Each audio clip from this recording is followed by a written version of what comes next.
सल्लल्लाहु अलैहि वसल्लम ने फरमाया, जिसने नमाज छोड़ दी गोया उसने कुफ्र किया। मन तरक सलात मुतअम्मिदन फक़द कफ़र। इससे ज्यादा और क्या सख्त बात की जाए कि किसी को यकीन आए कि जिसने जानबूझ के नमाज छोड़ दी उसने कुफ्र किया। अब जानबूझ के ये ना समझिएगा कि मैं बाल बच्चों से कमाई करता रहना था, मैंने टाइम नहीं मिलता।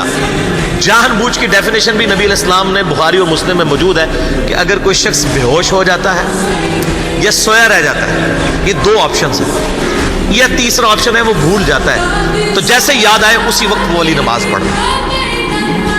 लेकिन जो शख्स दुनिया को टॉप प्रायोरिटी मानता है, अपना ऑफिस छोड़ने के लिए तैयार नहीं, अपना क्लिनिक छोड़ने के लिए तैयार नहीं है और अपनी दुकान छोड़ने के लिए तैयार नहीं है नमाज के लिए, तो जाहिर है कि वो तो अपने आप को धोखा दे रहा है। अल्लाह ताला तो अपने मामलात के अंदर बिल्कुल स्ट्रेट फॉरवर्ड, बिल्कुल ये ज़हन में रख लें। जामिया तिर्मिज़ी में सही सनद के साथ मौजूद है, अब्दुल्ला बिन शफीक ताबई रहमहुल्लाह ताला कहते हैं कि सहाबा इकराम अलैहिम रिदवान सिर्फ नमाज के छोड़ने को ही अमाल में से कुफर समझते थे। यानी वो किसी को नमाज पढ़ता हुआ देखते थे तो कहते थे ये मुसलमान है, और किसी को नमाज पढ़ता हुआ नहीं देखते थे तो वो कहते थे ये काफिर। ये जामिया तिर्मिज़ी है, ये कोई स्टोरी बुक नहीं मैं सुना रहा आपको। मुस्नद अहमद में सही सनद के साथ हदीस है, नबी सल्लल्लाहु अलैहि वसल्लम ने माज इब्न जबल से फरमाया, माज अल्लाह के साथ किसी को शरीक न ठहराना, ख्वाह तुम्हारे टुकड़े टुकड़े कर दिए जाए, तुम्हें सूली पे चढ़ा दिया जाए, तुम्हें आग में जला दिया जाए, अल्लाह के साथ किसी को शरीक न ठहराना। और माज नमाज भी ना छोड़ना, क्योंकि जिसने नमाज छोड़ दी अल्लाह ताला के जिम्मे करम से वो निकल गया, अल्लाह के हुजूर उसके लिए कोई हिस्सा नहीं है जिसने नमाज छोड़ी। कितना क्रिटिकल इशू। और इसी तरीके से मुस्नद अहमद में ही एक और हदीस है कि आप सल्लल्लाहु अलैहि वसल्लम ने फरमाया, जिस शख्स ने अपनी जिंदगी में नमाज की हिफाजत की, क़यामत वाले दिन वो नमाज उसके लिए नूर होगी, निजात होगी और उसके हक में दलील होगी। और जिसने नमाजों की हिफाजत नहीं की उसके लिए क़यामत वाले दिन कोई निजात, कोई नूर और कोई दलील नहीं होगी, उल्टा उसका हशर कारून, फिरौन और उबई इब्न खलफ के साथ होगा। वलियाउज़ु बिल्लाहि ताला। यहाँ तो हम कह देते हैं या अल्लाह जो कुछ भी है तेरे महबूब की उम्मत से है, यानी अल्लाह हमने तो अपनी इस्लाह कोई नहीं करनी, हमें इसी तरीके से ही कबूल करना है। वलियाउज़ु बिल्लाहि ताला। और कुछ वैसे उलमा का भी इसमें बड़ा बुरा किरदार है कि उन्होंने नमाज को भी इतना मुश्किल फ़र्ज बना के पेश किया है कि एक आम आदमी के लिए और जो दुनियावी मामलात के अंदर भी इन्वॉल्व है और किसी ऐसी औरत के लिए जिसके कई बच्चे हैं, मतलब उस रूटीन के अंदर उस नमाज को मैनेज करना मुश्किल होता है। हमें तो इशा की सिर्फ 17 रकतें बता दी गई हैं, हालांकि 24 घंटे के अंदर टोटल नमाज की रकतें 17 हैं जिनकी अकाउंटेबिलिटी।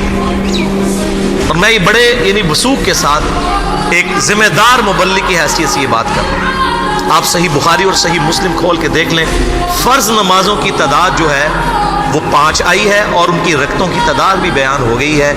फजर के 2 फ़र्ज, ज़ोहर के 4 फ़र्ज, असर के 4, मगरिब के 3 और इशा के 4। और सफ़र में सारे 2-2 फ़र्ज हैं, मगरिब के 3। ये टोटल 17 रखते हैं जिनकी अकाउंटेबिलिटी। बाकी जितना गुड़ पाओगे उतना मीठा, वो सारी नफली इबादत है। वो बुखारी और मुस्लिम दोनों में हदीस है, जिसने फ़र्ज के अलावा 12 रकतों में इस्तकामत की, और वो 12 रकतें आप सल्लल्लाहु अलैहि वसल्लम में पढ़ के भी बताई। और उम्महातुल मोमिनीन में से सैयदा आयशा ने, सैयदा उम्मे सलमा ने, सैयदा उम्मे हबीबा रदियल्लाहु अन्हुन ने रवायत भी की कि 2 फजर से पहले, 4 ज़ोहर से पहले, 2 ज़ोहर के बाद, 2 मगरिब के बाद, 2 इशा के बाद, ये 12 सुन्नत मुअक्कदा। जिसने ये पढ़ी उसे जन्नत में महल मिलेगा। अगर कोई नहीं पढ़ता तो गुनहगारी वाला मामला कोई नहीं। इसी तरीके से इसके अलावा एक और वितर की नमाज है जो सुन्नत मुअक्कदा है। वो सैयदना मौला अली रज़ियल्लाहु ताला अन्हु अलैहिस्सलाम का कौल है कि वितर सुन्नत है, सुन्नत है, सुन्नत है, मगर इसे मत छोड़ो। है सुन्नत है लेकिन ताकीदी है। आप सल्लल्लाहु अलैहि वसल्लम ने सफ़र में भी वितर और फजर की 2 सुन्नतें पढ़ी हैं, लेकिन ये सिर्फ अफजलियत के एतबार से ताकीदी हैं, इनकी काउंटेबिलिटी कोई नहीं है। अलबत्ता ये ज़रूर है, सुनन अबी दाऊद में एक हदीस है कि जिसकी क़यामत वाले दिन फ़र्ज़ों में कोताही निकल आएगी तो अल्लाह ताला फरमाएगा मेरे बंदों की जो नफली और सुन्नत इबादत है इसको तोल लो और फ़र्ज़ों के इक्विवेलेंट कबूल कर लो। तो आप अगर यानी सुन्नतें पढ़ेंगे तो इसके इक्विवेलेंट नफलों की कोताही पूरी हो जाएगी, अदरवाइज अकाउंटेबिलिटी इसकी कोई नहीं है। ये ज़हन में रखिएगा।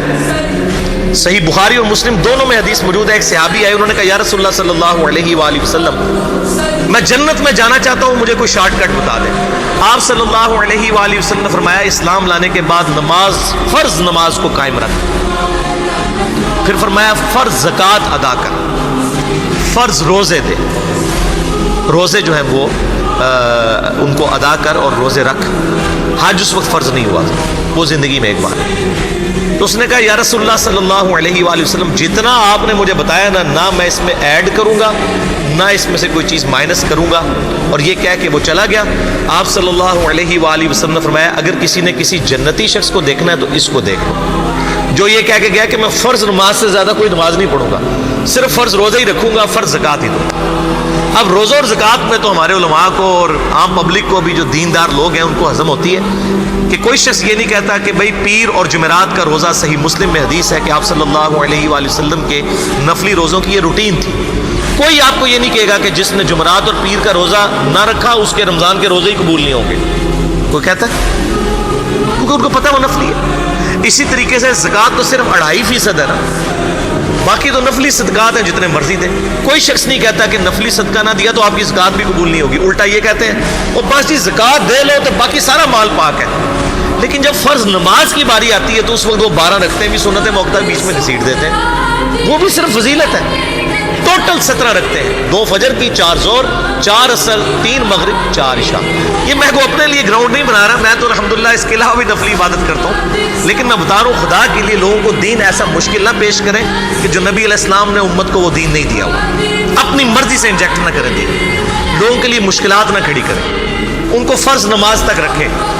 پھر انشاءاللہ کئی لوگوں کو میں نے اس نے نماز شروع کروائی, انہوں نے سنت نماز بھی, نوافل بھی شروع کر دی ہے. لیکن آپ کم از کم وہ ڈیٹم لیول تو اچیو کروائیں لوگوں کا. لیکن فرض نماز کی باری آتی ہے, کہتے ہیں نہیں جی سنتے بھی حصہ ہیں. کہاں سے میرے بھائیوں حصہ؟ وہ 17 رکھتے ہیں. سنتیں پڑھیں گے ثواب ہے, نہیں پڑھتے گناہ کوئی نہیں. تو کم از کم فرض تو ادا کریں. اس کے لیے آپ کو ٹوٹل 24 گھنٹے میں میرا خیال ہے 40 منٹ بھی نہیں چاہیے فرض پڑھنے کے. تو اس کے اوپر تو استقامت کم از کم ہم اختیار کریں. اور چھوٹی چھوٹی جو نٹی گٹیز ہیں ان کو تو ہم نے اتنا فالو کیا ہوا ہے, اور فرض نماز کے بارے میں ہم اتنے کیجول ہو جاتے ہیں. تو یہ فرض نماز کی امپورٹنس اس حوالے سے ضروری تھی, اس لیے میں نے ساتھ ہی بیان کر دی.